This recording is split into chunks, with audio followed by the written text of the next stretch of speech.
Canada சில ஆபத்தான குற்றவாளிகளை நாடு கடத்தவில்லை என சில ஆய்வாளர்கள் தெரிவிக்கின்றனர். இது ஒரு தீவிரமான பிரச்சினையாக மாறி வருவதாக அவர்கள் கூறுகின்றனர்.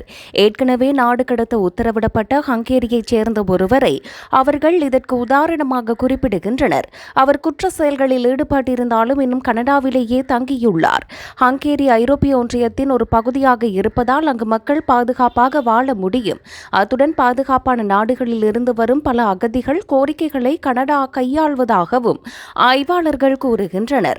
நெருக்கடியில் உள்ள ஏனைய நாடுகளுக்கு அதிக உதவி தேவைப்பட்டாலும் ஐரோப்பிய ஒன்றிய நாடுகளில் இருந்து பல கோரிக்கைகள் வருவதாக அவர்கள் சுட்டிக்காட்டுகின்றனர்.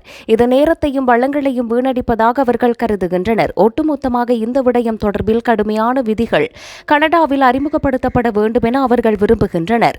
குற்றவாளிகளை விரைவாக நாடு கடத்துவது பாதுகாப்பையும் அமைப்பின் மீதான நம்பிக்கையும் மேம்படுத்தும் என அவர்கள் நம்புகின்றனர்.